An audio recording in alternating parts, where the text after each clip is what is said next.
if a prize fighter loses, it doesn't inspire people to riot.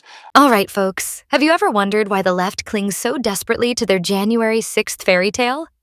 Why do folks like Bill Maher insist on blaming President Trump for something he never called for? Did Trump ever tell a single soul to riot? Did he whisper chaos in anyone's ear? Or is this just another tired script from the liberal playbook, desperate to paint him as the villain?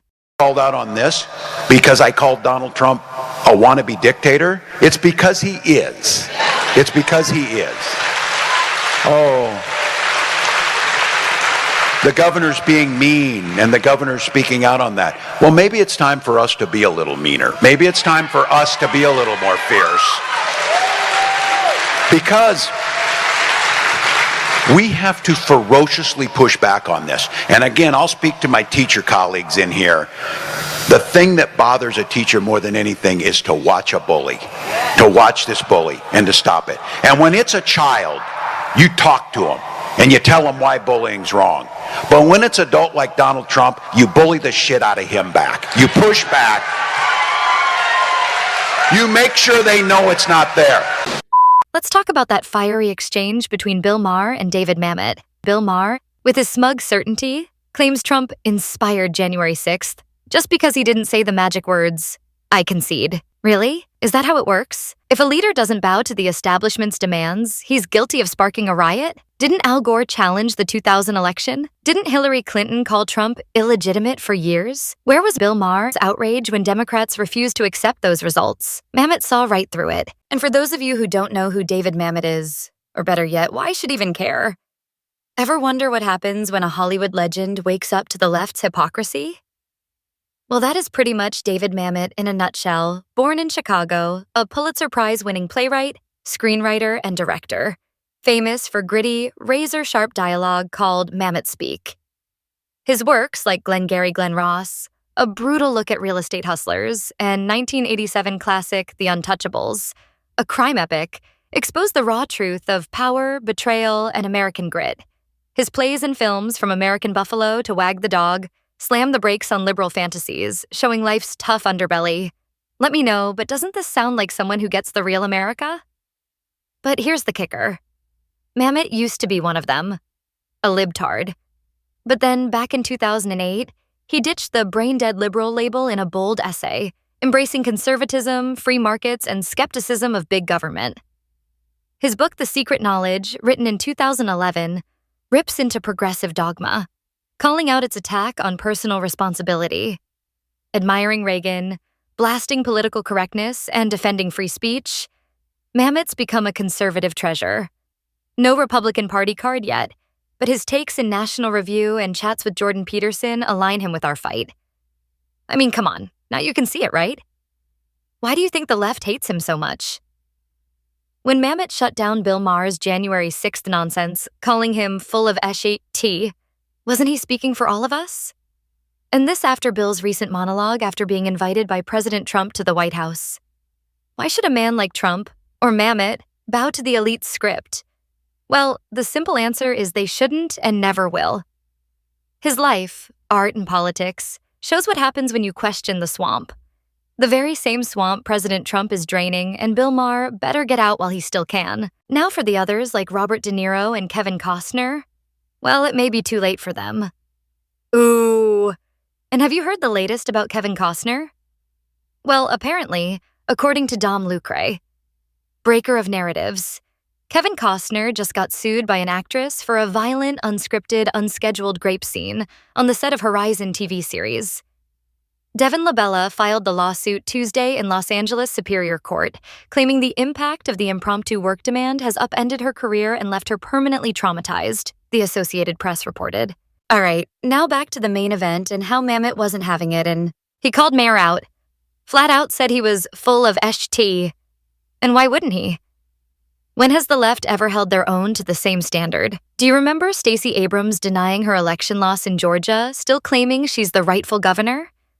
Did that inspire chaos? Or is it only Trump who's held to this impossible standard? Think about it.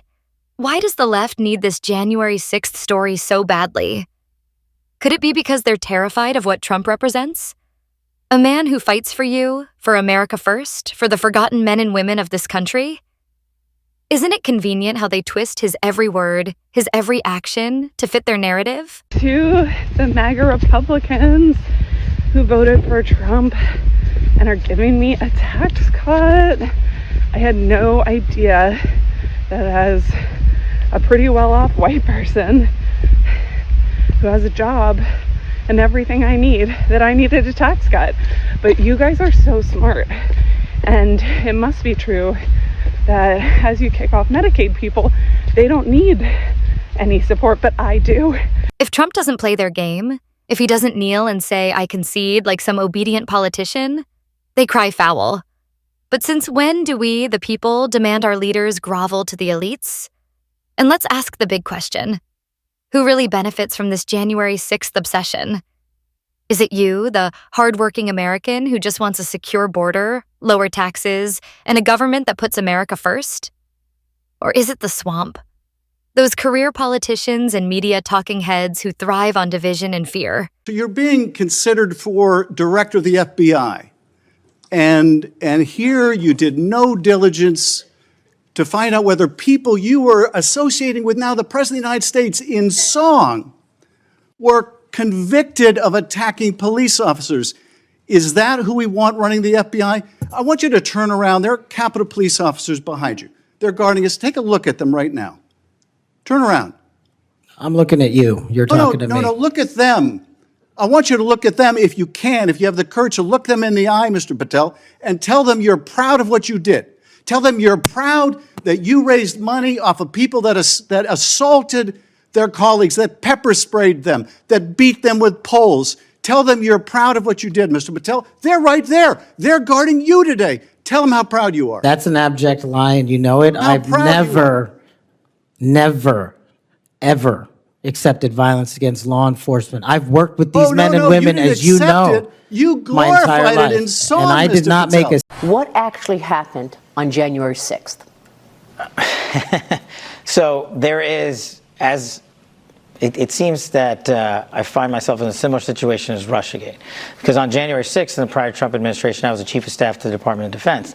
And I spent 4 years in a minor fortune litigating the truth because people politicized what actually happened on January 6th. And we now know unequivocally that President Trump lawfully authorized the deployment of National Guard, and me as the head of the Office of Secretary of Defense, with the Secretary of Defense, took that action. When it finally came in, because it had to have the governor and mayor of D.C.'s approval on it. That's the way the law works. And once it finally came in on January 6th, remember, we offered to them days beforehand, and they rejected it. We've put out the letters, and your show has done great coverage showing how it was rejected. We mobilized the fastest cold start in Washington, D.C. since World War II, and the largest occupation of D.C. by the National Guard since the American Revolution. That's what happened on January 6th. But what you and your viewers want to know, now that we've beat back that disinformation campaign with actual truth, is what was the FBI doing? Well, we got answers coming. We just found a trove of information, and it's on its way to Capitol Hill right now. And they've asked, and they're getting them, and you're getting answers on January 6th. You're getting answers on what sourcing was utilized, what money was utilized, how many assets were utilized, who made those decisions. You're getting it. We can only control the FBI, but you're getting it from the FBI. Were there FBI agents undercover egging people on? Like I said, that answer is coming, and it's on its way to Congress. You're about to, I saw it. I saw the portfolio of information. We dug far and wide to find it, and I'm pretty sure now we have a conclusive, definitive answer, but you and the public are going to have it. You're going to see it in writing over to Capitol Hill. But I just want to be sure we're clear, having been an agent and a police officer. There is a difference between an agent, I know you know this, I don't mean to sound ridiculous, an agent, meaning a trained GS 1811 federal agent, and a source or an asset. There's a difference. So when you see the material, which I promise you is coming, again, I'm not asking you to trust us. I know it's coming because I saw it yesterday. When you see it, I just want you to understand that it's not an apology for anything. Thank you. But there's a difference between agents and assets. Yeah. And I just hope when people put that information out there, they make the distinction. Not that it's better or worse, but there's a distinction there. It's a very important distinction. And I want to level set here. I want the American public to go back and look at what our predecessors stated to Congress under oath, that there were no FBI sources utilized in and around January 6th. I'm going to leave it at that. Why do they keep dragging out this story while ignoring the riots of 2020? When cities burned and businesses were destroyed, where was Maher's lecture on democratic principles then? Listen up, all you red, white, and blue American-loving conservative patriots. Isn't it time we called out this double standard for what it is? Hypocrisy. Pure and simple. Trump didn't cause January 6th any more than you or I did. He stood up for election integrity for the millions who felt their voices were silenced. So why should he have to play by the left's rules? Why should any of us? The truth is, they're not just after Trump, they're after us. They are after you. Your values, your freedom, your love for this country. So what do? Do we let them rewrite history? Do we let them shame us into silence?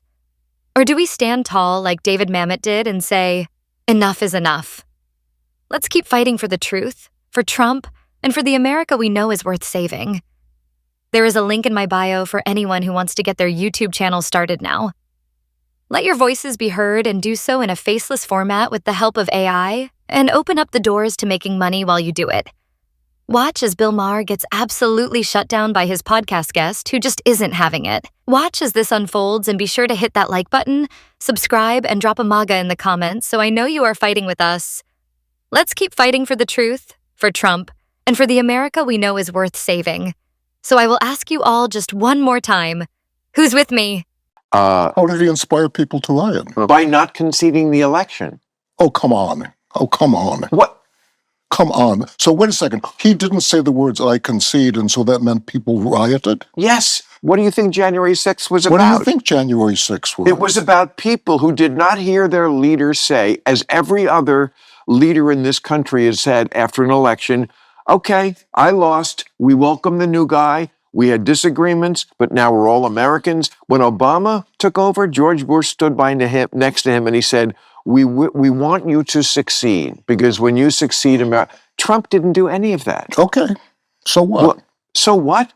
It inspires half the country to not accept the basic democratic principle that we have elections, and when you lose, you go away, and then you become the loyal opposition. Look, they don't see themselves as the loyal. You like me have built a career out of nothing except talent and a little bit of luck and a lot of hard work, but you're full of shit. What I don't understand when you say that he did not say the words "I concede" caused half the country, which you just said, to riot.